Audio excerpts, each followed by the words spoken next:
it's Gina with WTI.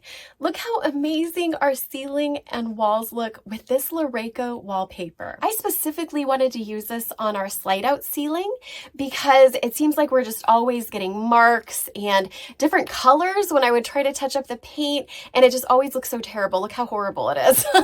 But with this wallpaper, oh, now everything is the same color and it just looks so smooth and amazing. I absolutely love it. We also used it in our bathroom because we're putting in a new bathroom vanity, and I wanted to do the wall behind the vanity because there's some spaces behind the vanity that you can still see the wall, and I just really didn't want to deal with paint.